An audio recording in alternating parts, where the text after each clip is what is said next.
Thailand has a problem, and most tourists don't even realize it yet.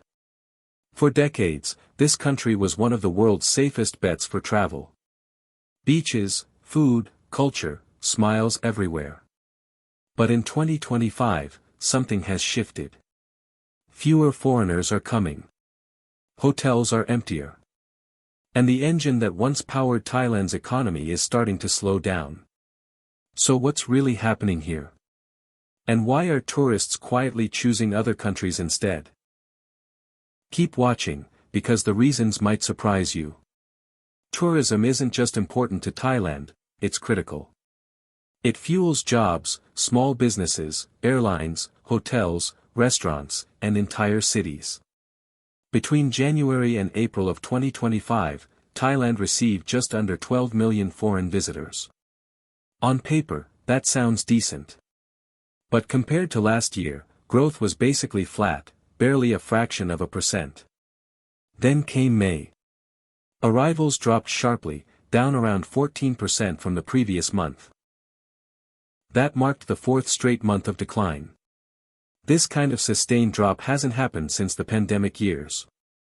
And the biggest losses aren't coming from the West. They're coming from Asia. Tourists from China, Malaysia, Hong Kong, and nearby countries, traditionally Thailand's largest and most reliable visitors, are disappearing fast. Overall, regional travel to Thailand is down nearly 11% this year. Chinese tourism alone has fallen by about 1 million people, roughly a third lower than expected. So why are they staying away? The number one issue is safety, or more specifically, the perception of safety. It started with a story that went viral across Chinese social media. A Chinese actor was reportedly kidnapped near Thailand's border with Myanmar. Whether rare or not, the story spread fast, and suddenly Thailand didn't feel carefree anymore. People began associating the country with scam compounds, border crime, and weak law enforcement. Then, as if that wasn't enough, Bangkok was hit by an earthquake. Images of damaged buildings and shaken skyscrapers flooded social media feeds. The damage wasn't just physical, it was psychological. Travel advisories soon followed. Countries like the UK and Australia raised concerns, and confidence took another hit. On top of that, Thailand's currency strengthened, making trips more expensive just as travelers were becoming more cautious. Meanwhile, competitors moved fast. Japan and China launched aggressive tourism campaigns, offering safety, value, and strong messaging. For many Asian travelers, those destinations suddenly felt like the smarter, safer choice. Now, you might be thinking, what about the so-called White Lotus effect? Yes, the hit TV series filmed in places like Koh Samui and Phuket did bring attention. And it worked, but only in one direction. Western tourism is up. Visitors from the United States increased by around 12%. European arrivals jumped close to 18%. That's real growth. But here's the problem. Western tourists alone can't replace Asia. The sheer volume just isn't enough. Thailand depends heavily on regional travelers, and their absence is being felt everywhere. This is where the situation becomes serious. Tourism contributes roughly 12% of Thailand's entire GDP.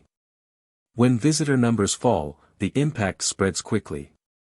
Hotel occupancy dropped from over 60% in April to just above 50% in May. Summer bookings from China are projected to fall another 15%. Hotels are already slashing prices to compete, driving room rates down in a race to fill beds. Even Thailand's tourism minister has acknowledged that while the situation isn't catastrophic yet, it's critical, and time is running out. Yes, tourists who do come are spending more per person. But fewer people overall means less total revenue. And Thailand's ambitious goal of welcoming 39 million visitors in 2025 is now looking harder to reach. So what can Thailand actually do to turn this around? First, safety has to improve, and just as importantly, it has to be seen improving. That means visible crackdowns on scams, stronger policing, and clear communication to the world that these issues are being handled. Second, Thailand needs to change its positioning. Not as the cheapest destination, but as one that delivers real value, through culture, service, food, and experience. Third, diversification matters. Thailand can't rely on one market anymore. India, the Middle East, and other parts of Southeast Asia represent huge opportunities if marketed correctly. And finally, pop culture moments like the White Lotus should be supported by real policy action, not treated as a solution on their own. Thailand still has everything going for it. Incredible landscapes. World-class cuisine. A hospitality culture that few countries can match. But in today's post-pandemic travel world, beauty alone isn't enough. Safety, trust, and value now matter more than ever. And if Thailand doesn't act quickly, what was once a tourism success story could turn into a long and painful slowdown. Now I want to hear from you. What do you think Thailand should do to revive its tourism industry? Drop your thoughts in the comments below. If you found this breakdown useful, hit the like button, subscribe for more insights on travel and global trends, and I'll see you in the next video.